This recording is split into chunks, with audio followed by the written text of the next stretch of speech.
Olá, pessoal, sejam todos muito bem-vindos ao NewsLab Webinars. Eu sou a Luciene e é uma honra recebê-lo aqui para mais um encontro dedicado à ciência, à saúde e à medicina diagnóstica. Roda a vinheta.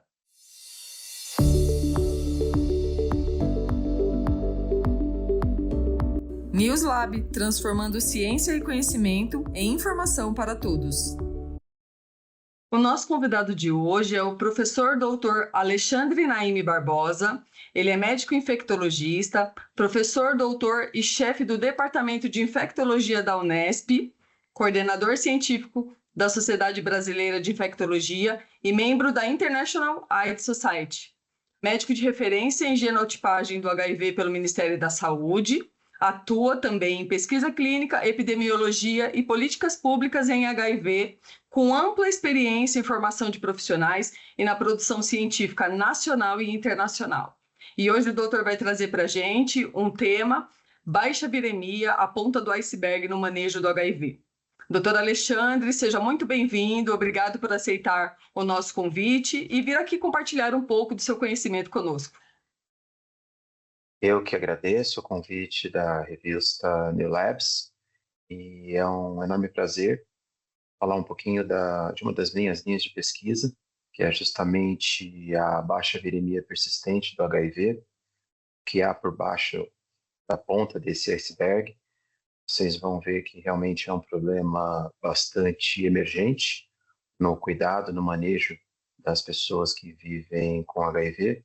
Eu espero que no final dessa discussão a gente possa ter alguns insights para fazer um melhor cuidado dessa população.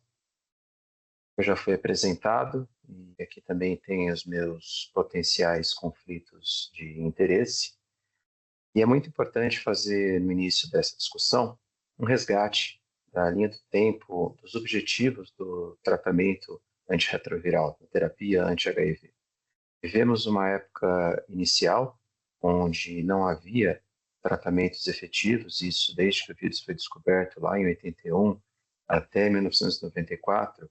As primeiras medicações em monoterapia, como o azidovudina, o AZT, apenas tinham como objetivo aumentar temporariamente a expectativa de vida, e foi lá pelo final de 94, 95, 96, que o então chamado coquetel, a combinação de diferentes classes de antirretrovirais, conseguiu atingir o que hoje a gente chama de carga viral do HIV indetectável.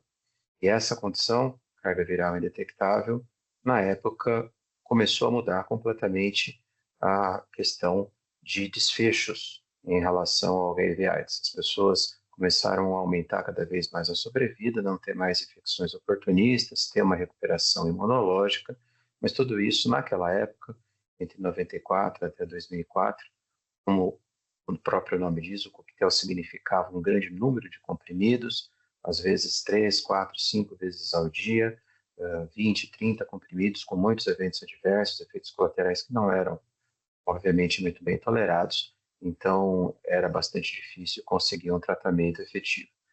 Mas, com o passar do tempo, novas medicações foram surgindo, e entre os idos de 2004 a 2009, nós começamos a passar por uma nova mudança de paradigma. As medicações ficaram mais potentes, com maior barreira genética, conseguimos resgatar os pacientes falhados da época anterior e também para os novos pacientes atingir cada vez mais rapidamente a carga viral indetectável. E hoje em dia, nos últimos 15 anos, nós temos um tratamento antirretroviral bastante potente, com uma barreira genética grande, que nos permite, então, manter em mais de 95% dos pacientes a carga viral do HIV plasmática indetectável a longo prazo, com baixíssimos eventos adversos. E a gente vai entender o que significa isso do ponto de vista prático. Na verdade, todos esses antirretrovirais que foram surgindo desde 1994 até agora, eles inibem ciclos que são essenciais para a replicação do HIV, quer seja a ligação em seus receptores.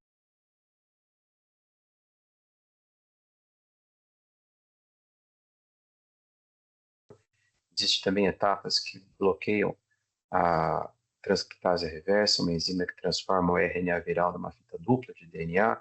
Depois nós temos a questão da inibição da integrase, que é a enzima que impede que o DNA proviral se integre no genoma do ser humano. Temos os inibidores de capsídeo, que acabam atuando em diferentes ciclos, em diferentes pontos do ciclo replicatório, e, finalmente, os inibidores de protease. E fato é que hoje nós temos, então, 9 classes terapêuticas, uma série de medicações em cada uma dessas classes, que, sendo combinadas em trios ou em duplas, conseguem rapidamente, nos dias atuais, promover a situação de carga viral indetectável, que é o objetivo do tratamento atual. Todos os pacientes, então, têm esse objetivo de alcançar e manter a carga viral do HIV, carga viral plasmática, RNA do HIV, indetectável, e nós vamos explicar quais são os benefícios, então, desse desfecho. Quais são, então, os principais benefícios? O paciente que atinge e mantém carga viral indetectável, ele tem uma redução bastante significativa da mortalidade, a ponto de diversas coortes ao redor do mundo mostrarem uma normalização da expectativa de vida quando comparada com a população em geral, a população que não vive com HIV.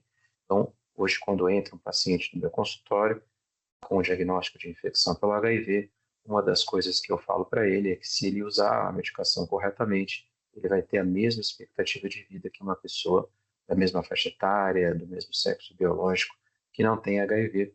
É só usar a medicação corretamente, atingir e manter a carga viral indetectável. Além desse benefício fantástico, um segundo é a intransmissibilidade. Então, um indivíduo com carga viral plasmática RNA do HIV indetectável, ele não transmite, mesmo por via sexual. Após 6 meses a 1 ano de carga viral indetectável, essa transmissão não acontece mais, o que obviamente reflete numa diminuição bastante grande no número de casos novos que a gente vê acontecendo não só no Brasil, mas em todo o mundo nesses últimos 10 a 15 anos. Ter carga viral indetectável também significa ficar menos inflamado. Quanto mais vírus temos replicando no sangue periférico, maior é o estímulo inflamatório e maior, então, os eventos, por exemplo, cardiovasculares, neoplásicos ou mesmo atrofia cortical cerebral ou fibrose hepática. Então, se eu mantenho esse paciente com carga viral indetectável, eu vou ter menos inflamação crônica, menor mortalidade, menor morbidade e mortalidade por outras causas não HIV. E para o futuro, a gente sabe que quanto mais cedo a gente trata, com mais intensidade e por mais tempo, nós temos esse paciente com carga viral indetectável, há uma diminuição do reservatório proviral, que é um mecanismo de perpetuação, os linfócitos T, CD4 que ficam com a fase latente, e isso se correlaciona, a gente já tem alguns casos, de maior chance de uma cura funcional no futuro. Então, é o que eu costumo dizer, o super indetectável, a situação em que você atinge e mantém a carga viral indetectável nesses pacientes, é o objetivo de todos, e a meta da Organização Mundial de Saúde, também do Ministério da Saúde, de todos os serviços, seja particulares ou públicos, é que esses pacientes fiquem com carga viral do HIV indetectável. Então, aqui eu acho que vocês entenderam a importância do tema. Bom, mas o que é carga viral indetectável? Como ela mudou na linha do tempo? Então, nós estamos falando, obviamente, da carga viral RNA plasmática do HIV, que é o vírus livre, o vírus que está circulando. Não estamos falando da carga viral DNA, que é aquele vírus que está integrado. E essa definição de carga viral indetectável mudou ao passar do tempo, de acordo com o avanço das tecnologias laboratoriais de PCR para a sua mensuração. Então, nos anos 90, quando surgiram as primeiras quantificações de carga viral, o limite inferior de detecção era em torno de 400 a 500 cópias por ml, na época que eu era residente ainda de infectologia. Depois disso caiu, no início dos anos 2000, para 200 cópias, os testes ficaram cada vez mais sensíveis, você conseguia detectar uma quantidade cada vez menor de vírus, e há muito pouco tempo, na década passada, esse limite caiu para 50 cópias por ml, limite de detecção, e atualmente a maioria dos laboratórios, quer seja público ou privado, trabalha com limite de detecção inferior entre 20 a 40 cópias por ml, a depender do método. Isso, obviamente, traz uma discussão em relação ao que é ser indetectável hoje em dia e quais são as consequências de você ter viremias que ficam nesses valores. É justamente esse o motivo da nossa discussão hoje. Então, na resposta dos laudos de carga viral plasmática RNA do HIV, temos a resposta padrão, quando o indivíduo não tem uma inibição completa da replicação, por exemplo, uma detecção que vem a 55 cópias por ml. Temos um segundo resultado, quando, por exemplo, o limite de detecção daquele método é 40, mas, por exemplo, temos lá 39 vírus, então isso não é possível de ser mensurado, e o laudo com a resposta vem abaixo do limite de detecção, mas não é indetectável, existe alguma quantidade.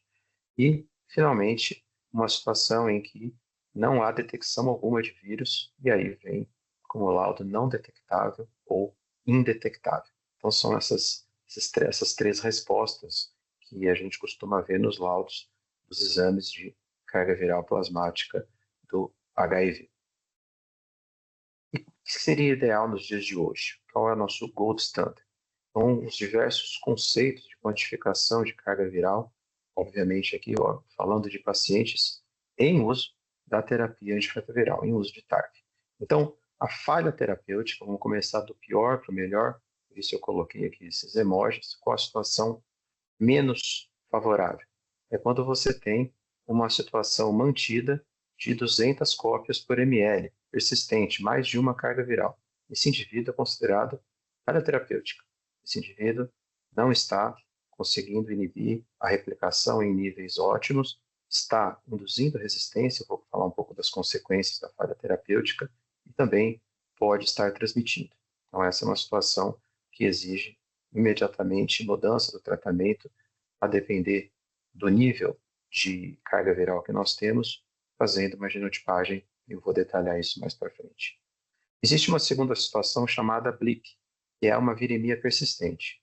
É um paciente que está indetectável há bastante tempo, ou algum tempo, e de repente tem uma carga viral, por exemplo, de 89, 112, e na próxima há uma reversão espontânea para a carga viral abaixo de 50 cópias. Então, é uma única carga viral detectável num contexto de várias outras indetectáveis, isso é chamada de BLIP. Isso é geralmente causado por uma ativação daqueles linfócitos TCD4 que estão na fase latente por algum tipo de infecção, seja uma gripe, um resfriado, Covid ou estímulo vacinal, mas é uma replicação que não tem sentido clínico, visto que logo na sequência você tem a reversibilidade da carga viral indetectável. Existe a situação específica que é o motivo da discussão hoje, a baixa viremia persistente, que são pacientes, então, que se mantêm com mais de uma carga viral persistente entre 50 a 200 cópias. Então, essa é uma situação que a gente vai discutir com mais detalhes, que existem algumas consequências e que é necessário o manejo, e com o refinamento das técnicas de mensuração da carga viral, com a maior sensibilidade do PCR, cada vez mais comum termos pacientes nessa situação. E existe o ideal, né, o padrão ouro, que é o controle virológico. E aqui é muito importante deixar esse conceito, que é o que vale para os dias de hoje. Carga viral indetectável, controle virológico, é aquele paciente que tem menos de 50 cópias por ml. Então, pode ser indetectável, não detectado, ou pode ser qualquer valor menor que 50. Então, se você tiver persistentemente cargas virais inferiores a 50, detectáveis, ou com valores detectáveis inferiores a 50, esse é o padrão ouro de sucesso para o tratamento de qualquer paciente, de qualquer pessoa vivendo com HIV, porque cai naquela situação que eu mostrei dos benefícios da carga viral indetectável. Então, hoje em dia, em 2025, carga viral indetectável significa você ter um paciente, uma pessoa vivendo com HIV em tratamento, com carga viral menor que 50. Existe uma situação que ainda não está definida ou está em estudo, que é o que a gente chama de muito baixa viremia persistente. Como os os métodos estão muito sensíveis, não é incomum que alguns pacientes fiquem com carga viral detectável entre 20 a 50 cópias. E isso, no momento, para 2025, não tem nenhum significado clínico conhecido. Não significa, de forma alguma, maior risco de falha terapêutica, de mutação, ou de transmissão, ou de queda de CD4, ou de maior inflamação.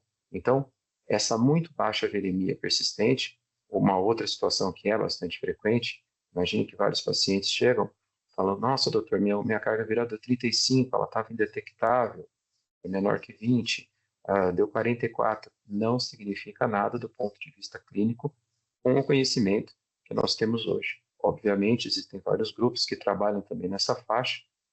A gente também desenvolve aqui na Unesp pesquisas em relação a muito baixa viremia persistente, além da baixa viremia persistente, mas até hoje não há nada em relação a essa variação.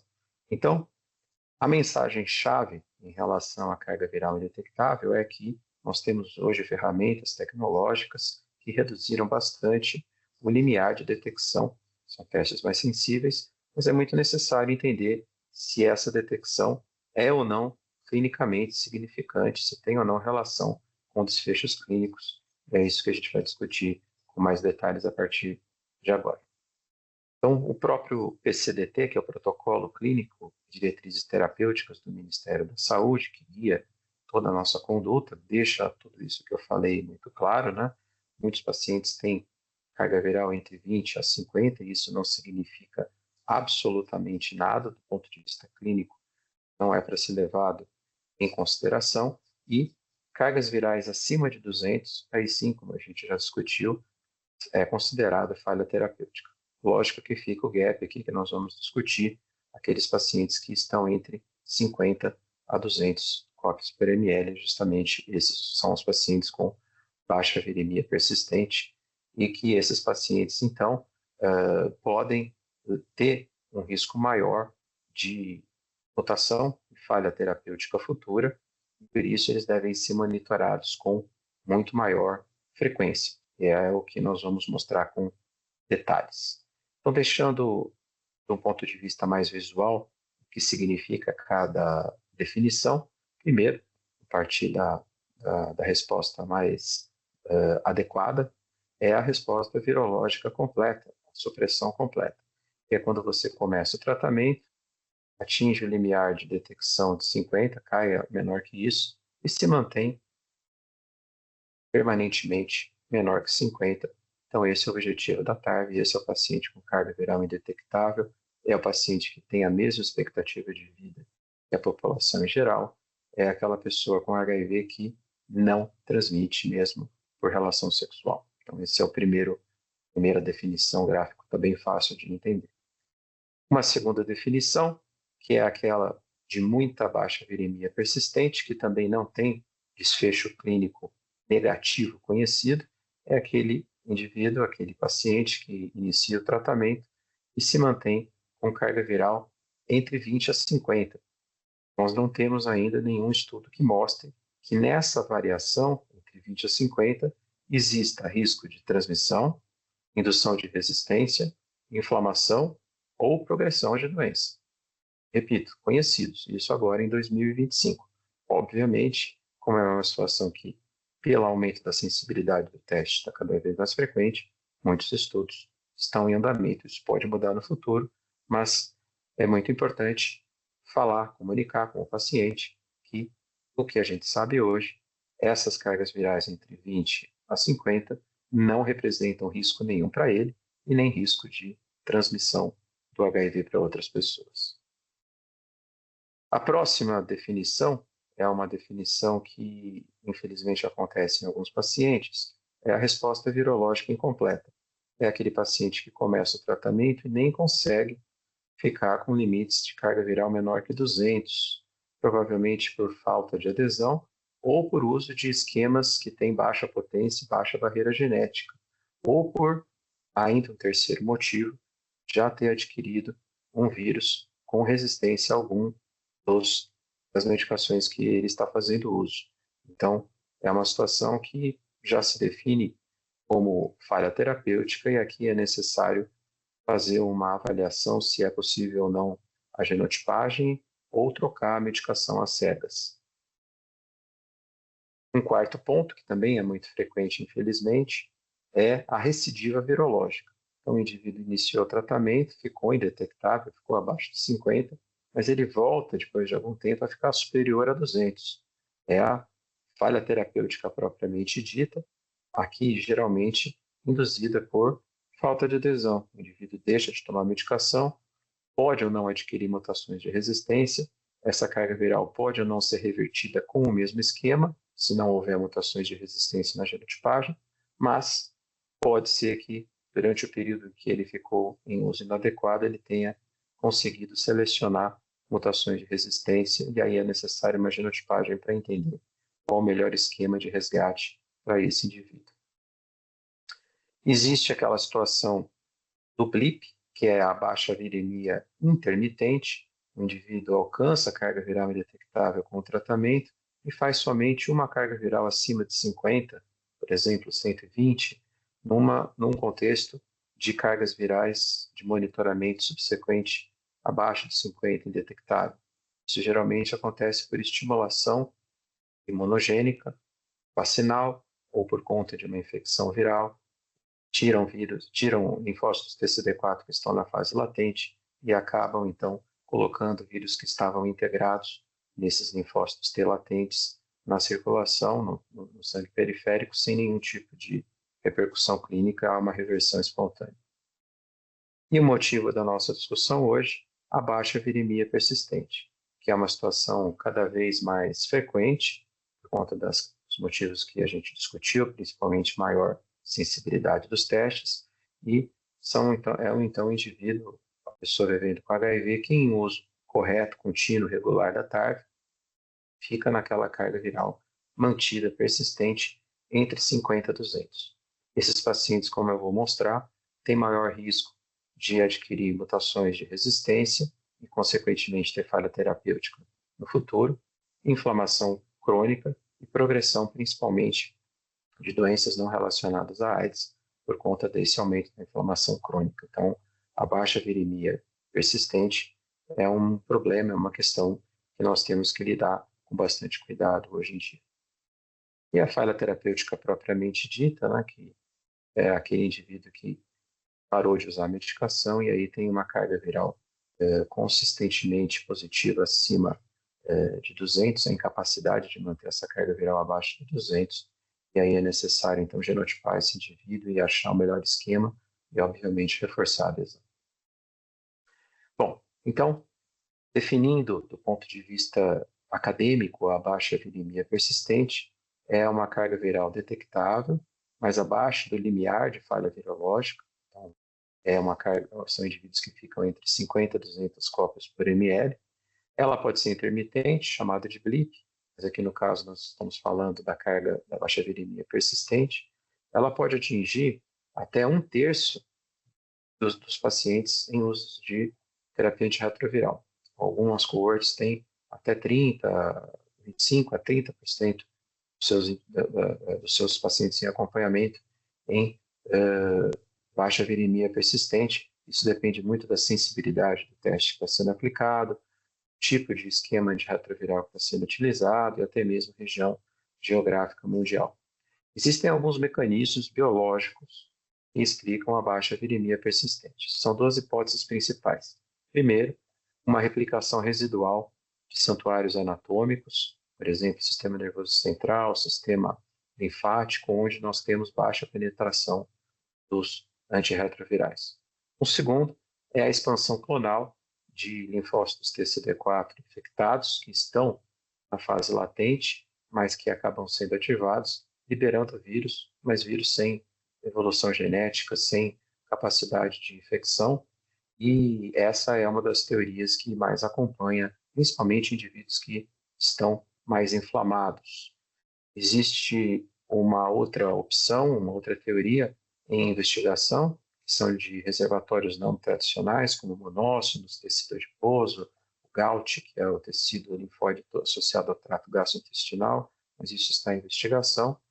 E, paradoxalmente, A adesão à terapia antirretroviral pode, obviamente, estar ligada à baixa viremia persistente, mas a adesão ela é um marcador mais de falha terapêutica. Grande parte dos estudos, isso é controverso, mas grande parte dos estudos mostram que os indivíduos que têm baixa viremia persistente têm boa adesão.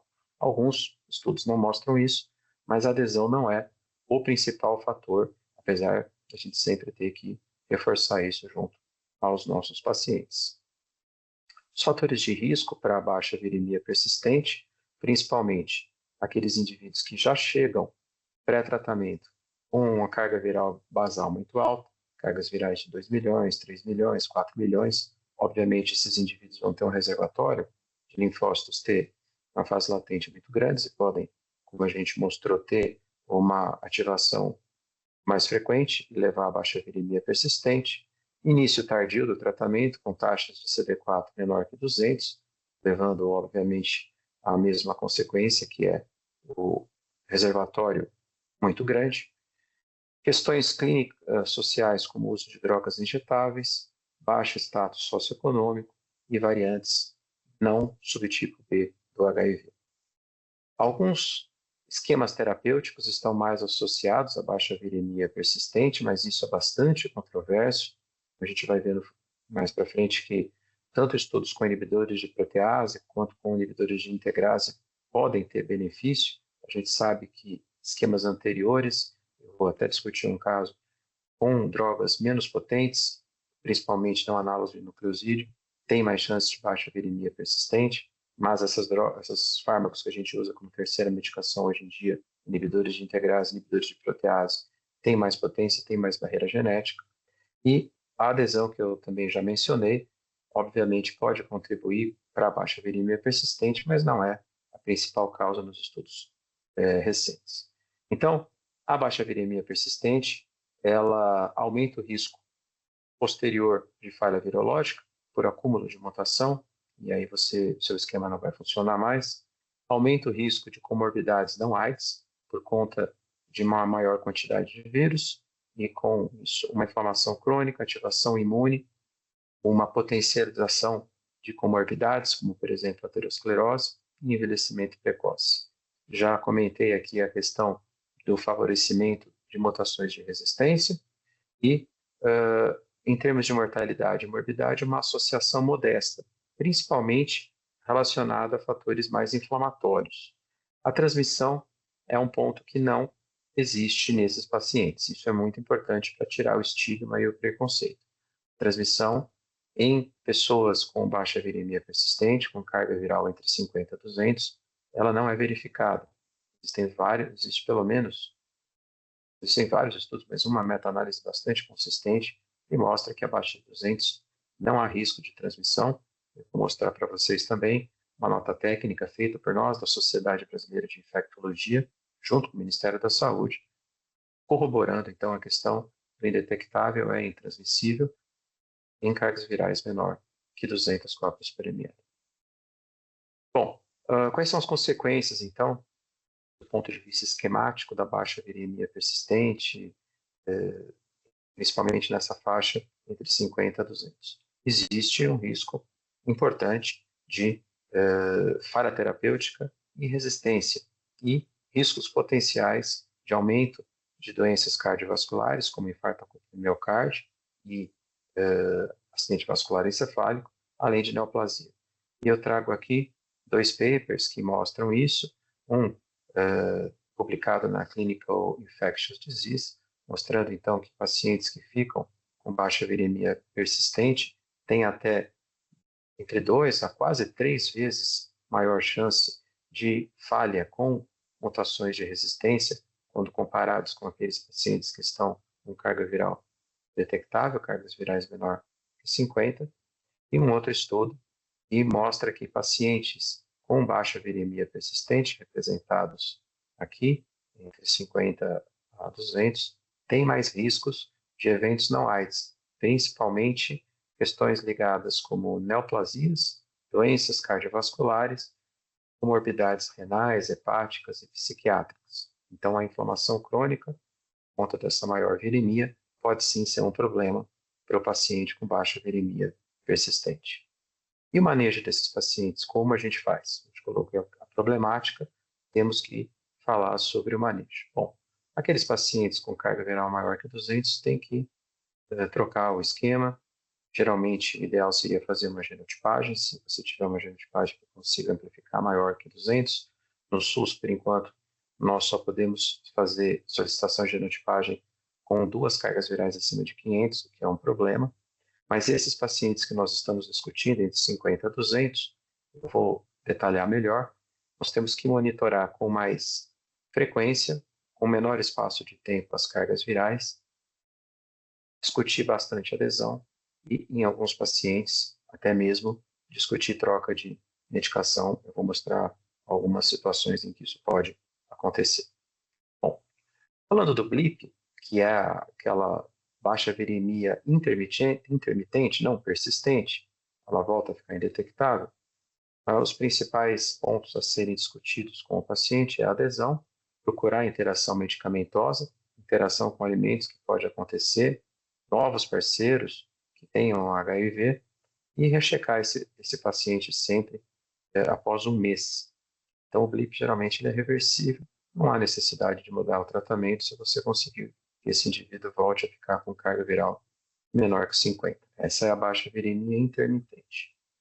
Já o tema da nossa discussão, que é a baixa viremia persistente, esse paciente então que fica com mais de uma medida entre 50 e 200, também discutir bastante sobre a adesão, discutir sobre a interação medicamentosa, a depender do esquema que o indivíduo está usando. Por exemplo, uma das medicações que faz parte da terapia inicial, hoje em dia, em 2025, a principal medicação como terceira opção é o dolutegravir, o inibidor de integrase, e ele tem interação com íons cátions 2+. Então, por exemplo, o uso de magnésio, cálcio, zinco em altas quantidades próximas da administração de dolutegravir podem diminuir a sua absorção e diminuir, consequentemente, a sua concentração sérica, o que leva a uma menor potência. Isso tem que ser discutido com o paciente. Também a questão de parceiros com HIV, uso de preservativo, e checar essa carga viral a cada 3 meses. Tipicamente, no manejo em geral, num primeiro momento, não há necessidade de troca.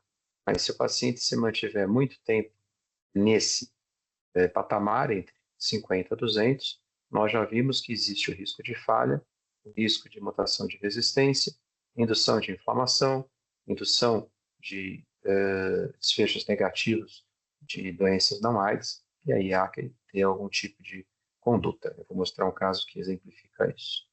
Mas antes, é muito importante reforçar para tirar o estigma e o preconceito dos nossos pacientes, e mesmo que a carga viral esteja na situação de baixa viremia persistente, entre 50 a 200, isso não significa transmissão. Essa é uma nota técnica que a Sociedade Brasileira de Infectologia, junto com o Ministério da Saúde, soltou no final de 2023, depois de avaliar uma série de estudos, principalmente de uma meta-análise que foi publicada no meio de 2023 e que deixa muito claro, coloquei aqui nesse box em vermelho, carga viral do HIV indetectável ou até 200 cópias representa risco zero de transmissão sexual do HIV. Então, indetectável, menor que 200, zero risco de transmissão. É muito importante discutir isso com o paciente, apesar de, obviamente, de não ser uma situação ideal, a baixa viremia persistente, como a gente discutiu, em termos de transmissão, não há impacto. E é importante deixar isso claro para o paciente. Muito bem. E a genotipagem nesses pacientes com baixa viremia persistente? Primeiro que, tecnicamente, ela é muito difícil. Existem testes ultrassensíveis que podem ter algum valor em relação a populações minoritárias que possam ter mutação de resistência, mas o risco de resistência nessa população é considerado baixo. Portanto, a genotipagem não é ou indicada ou ela não é viável. Como eu disse, a conduta é manter a terapia e monitorar a carga viral a cada 3 meses. E se mantiver assim, optar no futuro por uma troca a depender do esquema que o paciente tiver uso, a depender se não tiver interação medicamentosa, a depender de uma série de fatores que a gente já discutiu. Agora, aquele indivíduo que tem carga viral acima de 200, esse indivíduo está em falha terapêutica, está indicado o teste de genotipagem. Já disse que no SUS a gente não consegue fazer genotipagem abaixo de 500 cópias por ml, no setor público isso é possível, e há alguns casos que é tangível fazer a troca terapêutica às cegas sem genotipagem. Mas se ela estiver acima de 500, fica bastante fácil, tanto no SUS quanto no sistema privado, fazer a genotipagem. Uma alternativa seria fazer o teste genotípico de DNA para viral, que ainda não é amplamente disponível nem no setor público, nem no setor privado, apesar de alguns laboratórios terem disponível. E a troca das medicações, quando ela pode acontecer? Eu trouxe aqui alguns estudos, são poucos, não é algo que haja definição na literatura de troca. Já falei que a troca do esquema antirretroviral não é uma situação imediata na hora que você diagnostica a baixa virilidade persistente, mas um primeiro estudo, publicado na Virosis, fazendo troca de esquemas que estavam baseados com inibidores de integrase para darunavir, mostrou que metade desses pacientes com baixa viremia persistente, cerca de 53%, detectaram em 24 semanas, em 6 meses, com queda da ativação imune. Pode ser uma possibilidade se o paciente se mantiver muito tempo aí na baixa viremia persistente. O uso de um esquema que a gente não tem aqui no Brasil, mas tem parecido, que é o tenofovir alafenamida, entricitabina e bictegravir. Nós temos tenofovir desproxilfumarato, lamivudine e dolutegravir, conseguiu, para esses pacientes com baixa viremia persistente, em pacientes que estavam usando análogo de nucleosídeo, reduzir de 81% para 94% a chance de carga viral indetectável menor que 50%. Vou mostrar um caso assim. Essa é uma situação que a gente pode fazer a troca. Um estudo que abrange uma faixa maior do que a gente discutiu, entre 100 a 999 cópias, que realizado em Lesoto, mostrou que a troca precoce reduziu falha. Mas aqui a gente tinha pacientes com cargas virais acima de 200, não entra muito. O que não funcionou foi a intensificação com raltegravir. Então, por exemplo, você tem um esquema com tenofovir, lamivudine e darunavir, com inibidor de protease, e adicionar raltegravir. Isso não mostrou benefício à intensificação. Então, aqui eu trago o caso clínico que eu mencionei. Esse é uma situação de troca cegas mais tranquila, mas bastante prevalente. É uma paciente do sexo feminino, 37 anos. Ela já tinha diagnóstico de HIV há mais de 15 anos. Ela veio de outro serviço, não acompanhava conosco aqui na Unesp, e ela estava usando tenofovir, lamivudina e efavirenz, comprimido único. Foi o primeiro e único esquema que ela usou na vida. E ela tinha de recordatório, pelo menos os últimos que a gente conseguiu acessar, esses valores que vocês estão vendo. Ela estava indetectável, já estava antes, mas o que a gente conseguiu recuperar, ela já fazia uso há 15 anos da medicação, mas há pelo menos documentado, desde setembro de 21, ela vinha indetectável e a partir de março de 24, ela começou a se encaixar, veja que aqui ela fez 78 de carga viral e começou a se manter sempre nesse limite que a gente discutiu, entre 50 a 200, que é a tal da baixa viremia persistente. E no final do ano passado, ela foi encaminhada então para nós, em dezembro, para fazer o manejo de um outro serviço. Nós somos referência aqui na Unesp, em Botucatu, para HIV, e nós recebemos essa paciente. Já tinha sido reforçado muito a adesão no outro serviço, que é uma das primeiras coisas que a gente tem que fazer. Como eu disse, genotipagem, infelizmente, não é uma opção, porque nessa faixa menor que 200, a viabilidade, tanto de conseguir o teste ou de amplificar realmente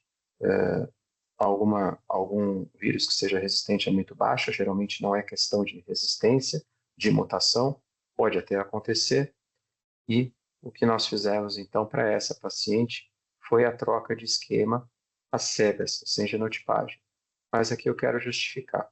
A gente sabe que esse esquema, tenofovir lamivudina baseado com efavirenz é uma medicação, um inibidor da transferase reversa não análogo de nucleosídeo, que tem baixa potência e baixa barreira genética, e poderia estar implicado numa situação, então, relacionada a esse fármaco e a outros fatores. Essa paciente estava envelhecendo, ela tinha no baseline uma carga viral muito alta, e nós temos 2 estudos que mostram que essa estratégia de troca às cegas para tenofovir, lamivudine e dolutegravir, ou tenofovir, lamivudine e daruna com ritonavir, em pacientes falhados com efavirenz, funciona mesmo sem fazer a genotipagem. O primeiro desses estudos é um estudo já mais antigo, de 21, estudo NADIA, feito na África, que justamente eram pacientes falhados, exatamente como essa paciente que eu mostrei, a efavirenz, metade randomizou para resgate com tenofovir, lamivudine e dolutegra, metade daruna e ritona, e veja que esses pacientes, então, detectaram depois de 96 semanas. Então, esse é o estudo NADIA. Um outro estudo que também mostra a mesma coisa, é o mesmo desenho, é o estudo de 2-EFT, pacientes também falhados com efavirenz foram trocados para daruna com tenofovir, lamivudine e daruna, ou tenofovir, lamivudine e dolutegravir, ou dolutegravir e darunavir, também com alta chance de indetecção de carga viral menor que 50, lembrando que esse é o objetivo.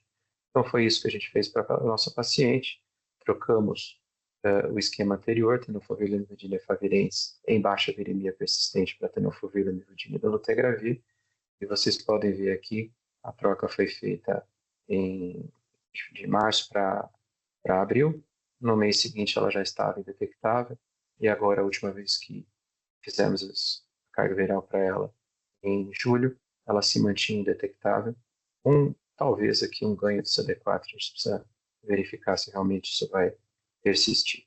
Então, em algumas situações, principalmente quando você está usando esquemas que tenham medicações com baixa potência e baixa barreira genética, a troca na baixa viremia persistente, ela é importante e até mesmo mandatória. Então, como conclusões, considerações finais, o objetivo principal da terapia antirretroviral é manter a carga viral em níveis menor que 50 de forma sustentada. Os blips e a baixa viremia persistente são preditores de mutação de resistência, de falha terapêutica e de eventos inflamatórios imunobiológicos, principalmente comorbidades metabólicas e neoplásicas. E o manejo geral, geralmente, é trabalhar bastante adesão, verificar a interação medicamentosa ou com alimentos, e em algumas situações, a troca dos antirretrovirais pode ser considerada na suspeita de resistência viral. Lembrando que esses pacientes com baixa viremia persistente, com carga viral entre 50 a 200, não transmitem.